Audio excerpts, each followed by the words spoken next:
ઈ રોટલા બનાવ્યા, વાળું પાણી કર્યા અને પછી ફળિયામાં ખાટલા નાખી અને રામલો કહે છે બાપુને કે બાપુ અમે તો પારધી જેવા છે, અમે તો પાપી છે, કંઈક તમે હારી બે વાતો કરો, કંઈક સત્સંગ કરો તો અમારો કંઈક ઉદ્ધાર થાય.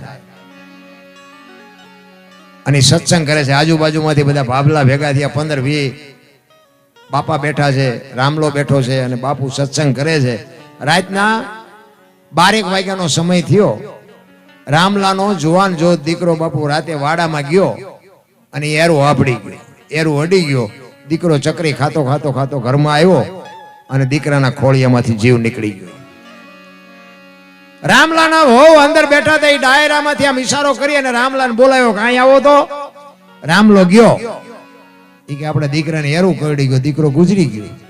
તેથી રામલો કે છે આપણે ઘણાયના જીવ કાઢી લીધા. આજ આપણા ઘરે એક સાધુ આવ્યો છે, સવાર સુધી બોલતી નહીં હો ને તને મારી નાખીશ.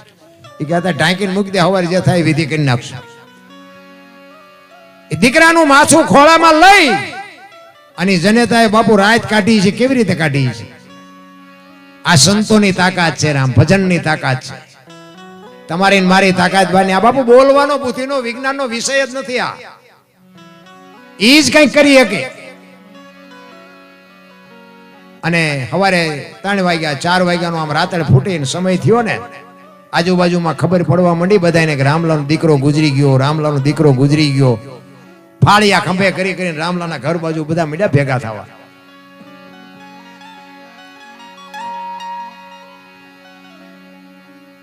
બાપુ વેલનાથ બાપુ રામલાને પૂછે છે કે આ બધા શું ભેગા થયા છે? એ કે બાપુ એ બધા જે હાટું થયા હોય પણ હવે હવાર પડવા આવ્યું છે, તમારે નીકળવું હોય નીકળો. એ કે હું તો નીકળું પણ કે આ બધા ભેગા શું થયા? એ તો કે અને આખી રાતના બાપુ આહુડા રોકી રાખેલા, ઓલી પાળ તૂટે તલાવની, બાપુ હળડાટ બોલાવીને જેમ આખું તલાવનું પાણી જાય ને એમ બે આંખમાંથી મડી ધારું થવા. હો બાપુ બાપુ મારો એકનો એક દીકરો રાતે એરો આપડી ગયો, મારો દીકરો ગુજરી ગયો. અને તેથી આ ભારતનો સંત એમ કહેતો કે અરે ભલા માણા, તારા ઘરે હું રાત રોકાણો, તારા ઘરે બોલ્યો હોય કે આ બાવાને જવા ન દેવાય. બાપુના પગ ઝાલ્યા. બાપુ મને તમે ઉપદેશ આપો, મારા ગુરુ બનો ને મને કંઠી બાંધો. હવે હું પાપ નહીં કરું ને, હવે આમ નહીં કરું ને, હવે આમ નહીં કરું ને. બાપુ કે ભાઈ સમયનું કામ કરે, તું તારું કામ કર, મને મારું કામ કરવા દે, મને જવા દે. કે ના બાપુ એમ નહીં જવા દો. એ ધરાહાર કંઠી બંધાવી અને બાપુ નીકળી ગયા. 400 મહિનાનો સમય. આને આ શિકાર કરવાનું બંધ કરી દીધું. ભાઈ હવે મારા ગુરુનો આદેશ નથી, હવે મારે શિકાર ન કરાય. મજૂરી કરીને પેટ ભરીશ અને નહીં ભરાય તો ભૂખો હોઈશ, બાકી હવે ચોરી કે શિકાર નહીં. 400 મહિનાનો સમય થયો. બાપુને વિચાર આવ્યો કે ઓલા રામલાલ કંઠી બાંધી પણ હારા કઈ હમાસર બમાસર કઈ છે નહીં, સુધર્યો હોય છે કે નહીં સુધર્યો હોય. બાપુ પાછા ઈ જ ગામમાં ફરીને આવ્યા. નાથ સંપ્રદાયના સાધુ છે ને, મેં સાંભળેલી વાત છે હો, સાચું ખોટું મારો રામ જાણે. નાથ સંપ્રદાયનો સાધુ હોય ને એ બીજા ગમે એનું રૂપ લઈ શકે એવું મહાપુરુષો કહે છે. એટલે વેલનાથ બાપુને એમ થયું કે રામલાલને શોખ શેનો હતો? શિકારનો હતો. એટલે હરણ કે રોજ કે એવું કઈક એવા જાનવરનું કઈક રૂપ લીધું બાપુ. એમ કે આનું મન બગડે છે કે નથી બગડતું એમ બતાવવા માટે. હવે ઈ હરણ જેવું સ્વરૂપ લઈ અને ગામના પાદરમાં બાપુ મળ્યા આંટા મારવા. ખોટું તમારે ન કરવું પણ દુનિયા કરાવે. ઓલા જુવાનિયા જોઈને કે આ રામલાલ બંદૂક મૂકી દીધી ને ગામના પાદરમાં આવો શિકાર હોય કોઈ દી? એ રામલાલ ઘરે જઈને બોલાયો. એ કે હાલ હાલ રામલા જો તો ખરો, શિકાર તો જો ગામના પાદરમાં રખડે. એ કે ભાઈ મારે હવે શિકાર નથી કરવાનો. એ કે મારા ગુરુનો આદેશ નથી, હવે હું હથિયાર ન ઉપાડું. એ કે નો ઉપાડ તો કઈ નહીં પણ જોવા તો હાલ. અહીંયા જોવા આવ્યો ને બાપુ ઝાપે 40 વીઘાનો પાંતો ભાળીને ખેડૂનું મન ડફળે ને એમ રામલાનું મન ડફળ્યું. હો ભાઈ અત્યારે ક્યાં ગુરુ જોવે છે કે એક શિકાર કરી લેવાય ને. અને બાપુ ખેતીએ ટીંગાતી હતી ને કરી બાપુ ગાભો બાપો મારીને હરખી ખંખેરી માલપા ભરી ગોળીઓ 1 2 3 5 ને 7 ગોળીઓ ભરી આવ્યો ઝાપે. એ મોર શિકાર ને વાહે રામલો 1 2 3 5 ને 7 ભડાકા કર્યા. શિકાર નો થયો, શિકાર વિયો ગયો અને આવ્યો પાછો. ખંભામાં બંદૂક ઘરે આવ્યો ને ઘરે એક ભાઈ આવીને બેઠેલા. એ કે રામભાઈ તમારું નામ? તો કે હા. એ કે હું ગિરનારમાંથી આવ્યો. બાપુએ કીધું કે આશ્રમે આંટો મારી જાય. બાપુ કે ઓલો રામલો કે આજે જ અત્યારે ઉપાડ્યા ને આજે જ આવ્યા, એક દી વહેલા આવ્યા હોત તો. જો આ સમય બાપુ સમય ભેગું કરે, તમારી ને મારી તાકાત નથી. ઈ પાણી પીવા નો રહ્યો, બંદૂક હોતો બાપુ ગિરનારમાં ગયો. બાપુના શરીરે આખા શરીરે પાટા બાંધેલા. અને રામલો કહે છે બાપુ અમે તો પાપી છે, અમે તો પારથી જેવા છે, અમારે તો ભોગવવું પડે, પણ તમારે શું આટલી બધી પીડા, એટલા બધા પાટા બાંધ્યા છે. એટલે બાપુ એ પાટા ખોલી અને આમ ચીપિયાની અણીએથી ગોળીઓ કાઢ્યો. 1 2 3 5 ને 7 ગોળીઓ કાઢીને કે રામલા તારી બંદૂકની છે કે મારી? અને રામલાને વાઢ્યો હોય તો લોહી નો, અરે તારી ભલી થાય તારી, મારા ગુરુ માથે મેં ભડાકા કર્યા. અને પછી બાપુ આ તો નાથ સંપ્રદાયનો સાધુ ચીપીઓ લઈને માથે ચડી ગયો. ઈ કે હવે વિયો જા, ને કે હું ઠામ મારી નાખી. કે બાપુ હવે મારો તોય ભલે, મારું ઘર ગયો તોય ભલે, મારું મહાણ ગયો તોય ભલે, હવે મારે અહીંથી જવાનું થતું જ નથી. અને અહીંયા બાપુ વાણી બને, કઈ બને? ધન ગુરુ દેવા મારા, એ ધન ગુરુ દાતાને, એ જી ગુરુજી એ શબ્દ મને રે સુનાયો રે. ગુરુજી નો મહિમા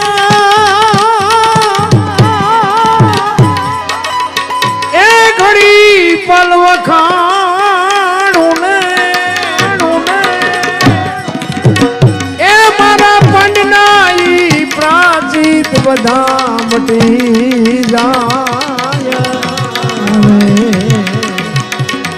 ધન ગુરુ દેવા મારા મારા, ધન ગુરુ દાતાને, ગુરુએ શબ્દ મને રે સુનાયો.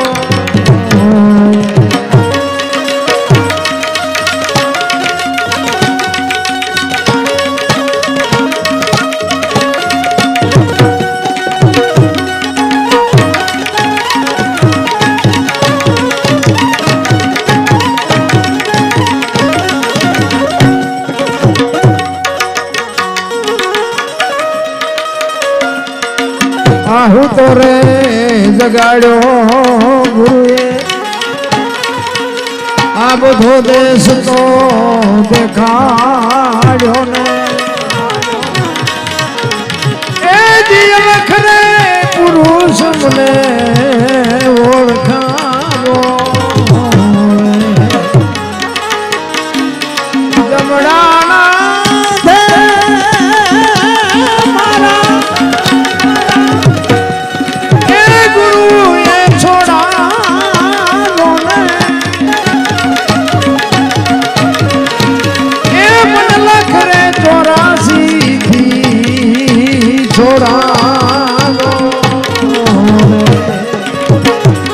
ધન ગુરુ દેવા મારા, એ ધન ગુરુ દાતાને, એ મારા ગુરુજીએ શબ્દ મને રે સુનાયો.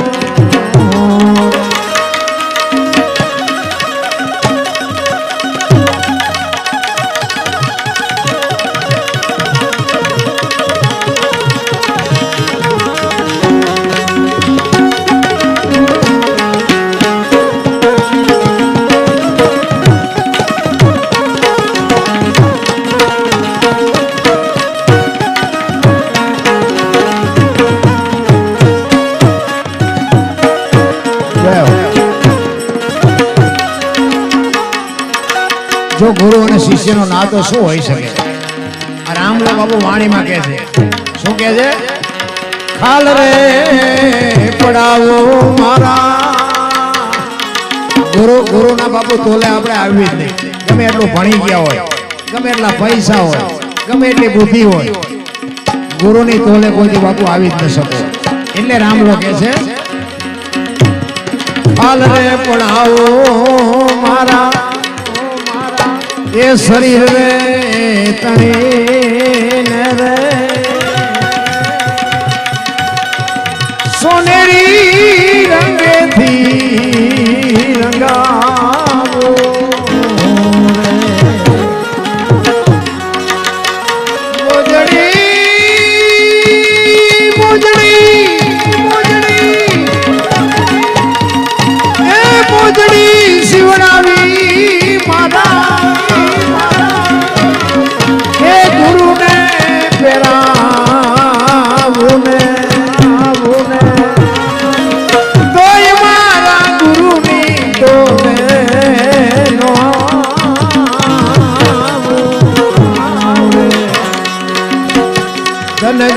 દેવા મારા મારા ધન ગુરુ દાતાને એ ગુરુજી શબ્દ મને રે સુનાયો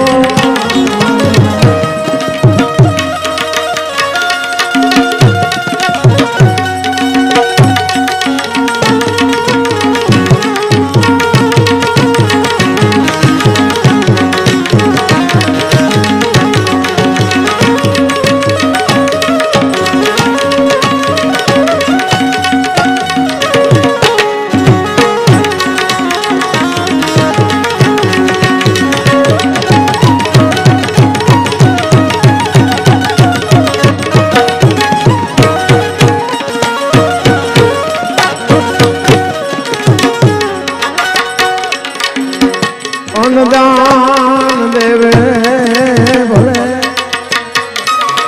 એ ભૂમિદાન દેવે એ જી કંચન ના મેલ ભલે લૂટાવે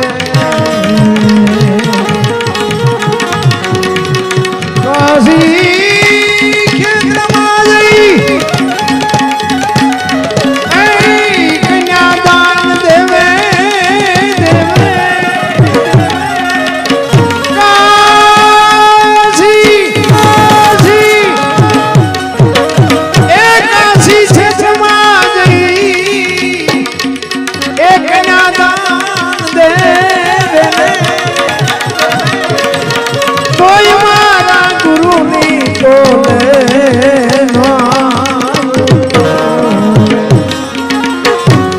ગુરુ દેવા મારા મારા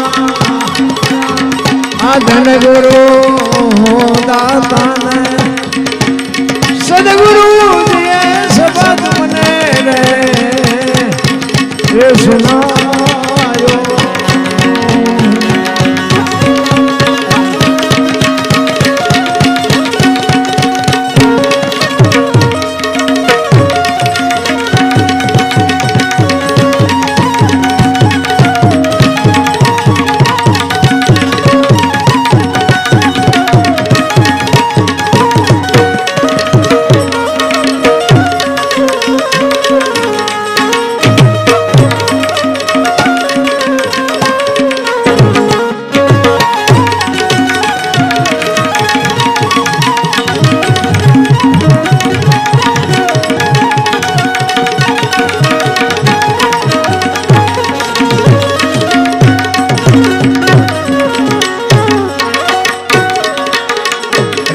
છેલ્લે નક્કી થયું ને પછી બાપુ એનામાં છે ને બાપુ નક્કી થયા વગર કોઈ માર્ગ નથી છેલ્લે રામલો કહે છે સદગુરુ મળ્યા મારા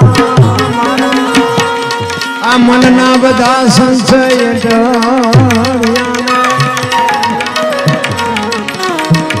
એ મને મુક્તિ નો માર્ગ બતા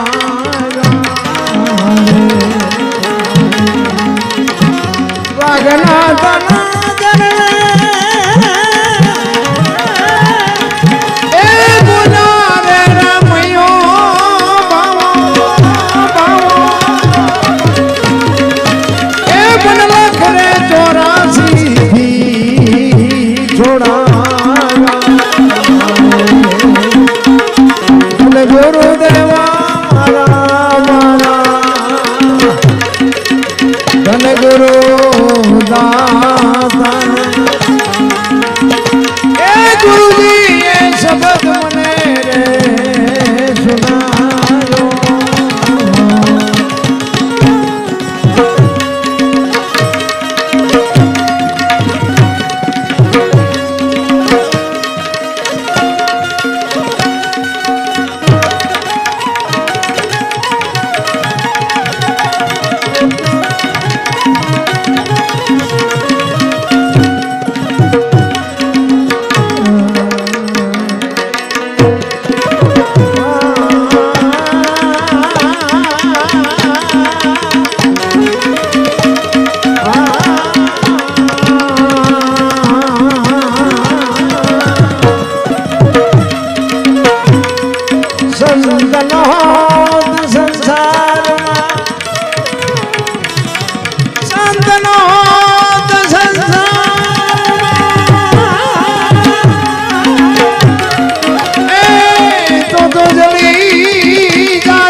તારા ઉપર છે એને તારા ઉપર છે એને તારા કાયા જેની કુબડી પડસંદ જેના પ્રાણ સંત સુરા નીપ જાવતી હોરઠ રતન ની કાણ બાપુ કચ્છ કાઠિયાવાડ સૌરાષ્ટ્ર 10 કિલોમીટર હાલો ને એક હરિહર નો વાવટો ફરકતો હોય હરિહર હરિહર બાપુ હજારો માણા જ્યારે રોટલા ખાય તમે વિચાર કરજો આ કેવું ભજન હશે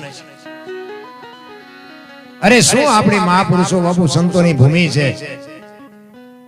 દીકરાની જરૂર પડી હતી દીકરા કાપ્યા બૈરા આપવાની જરૂર પડી હતી બૈરા આપ્યા કરવત મુકાવવાની જરૂર પડી હતી કરવત આપ્યા મુકાવ્યા જો તો ખરા શું ધર્મને માટે ટેકને માટે સત્યની માટે સીબી રાજાના હોલાને શું હગું થતું આટલા બધા બેઠા કોક તો કો મને સીબી રાજાના હોલાને હગું શું થતું હતું અરે શું આશરાના ધર્મની બાપુ આપણે વાત કરી ભલા સતી તોરલ એક આશરાના ધર્મ હાટુ બાપુ દેહ મોડાણે મૂકવો પડે એટલે કેવડી વાત કહેવાય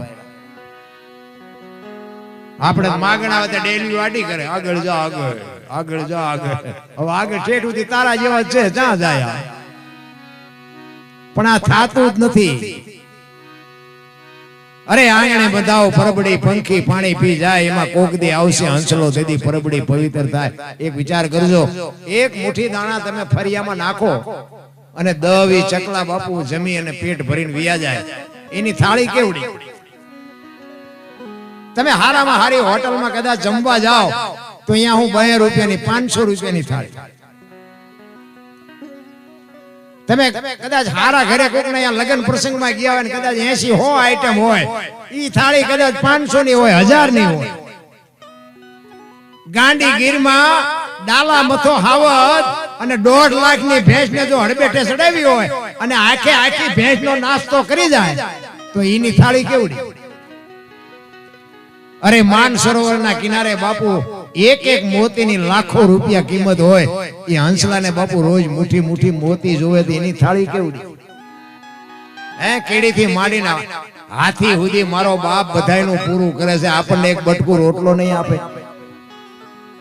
પણ એટલો આપણને ભરોસો નથી આ ખેતર મેં લીધું ટ્રેક્ટર મેં લીધું મકાન મેં બનાવ્યા તા જા તા લેતો જાય ને બીજા વાપરશે અરે હળવા ફૂલ થઈ જાવ ને કાંઈ છે નહીં ભલા માણસ જન્મે ને 1.5-2 કિલો નો હોય 60-100 વર્ષ જીવે મરી જાય ને શમશાનમાં લઈને હળગાવી નાખો ને પછી રખ્યા ભેળી કરીને જોખો એટલે 1.5-2 કિલો થાય કાંઈ છે જ નહીં વાતમાં વચ્ચે ઠેકડા મારવાનું વચ્ચે છે ને કે આપણે આ જાનવર છે જાનવર કૂતરા કાગડા ભેંસું ભૂંડડા છે એ આપણે જે જોવે ને બધું એને જોવે છે ને જોતું ખોરાક હવા પાણી ટાઈટ તડકો આપણને લાગે એવું એમને લાગે પણ એમનું કોઈનું કુટુંબ ભાડ્યું થયું ને કે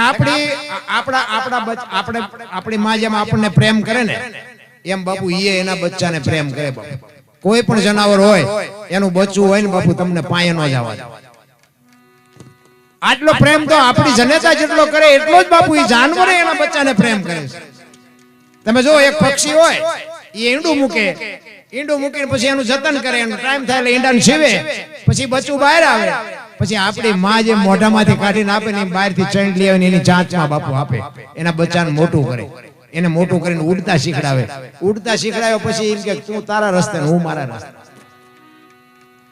કોઈનું બાપુ કુટુંબ ભાડ્યું આ મારી હાળી છે ને અમારો હાટું છે ને અમારી હાવું છે ને કોઈ લોહી ઉકળા છે એમને આ ઘોષ તો આપણે નથી કરી કોઈ દી હાંભળ્યું કે પાડો સરવાઈ ગયો ને ભેંસ આટું પૂળો લેતો આવ્યો હાંભળ્યું લાવે જ નહીં પાડો કે આપણે આપણું કરવાનું ભેંસ નું કરે કાંઈ છે જ નહીં હળવા ફૂલ થઈ જાય કોઈની માથે વજન છે નહીં લઈને ફરે બધા મેં કર્યું કાંઈ કર્યું જ નથી આ શ્વાસ લીધો છે ને એ તો એની કૃપા હોય બારો આવે ને બારો ન આવે અને બહાર આવ્યા પછી જો એની કૃપા હોય તો અંદર જાય ને કે અંદર ન જાય ઈશ્વર છે ને બાપુ તલે તલની બાપુ હિસાબ રાખે આપણે બહુ ઊંડું ઉતરવાની જરૂર નથી.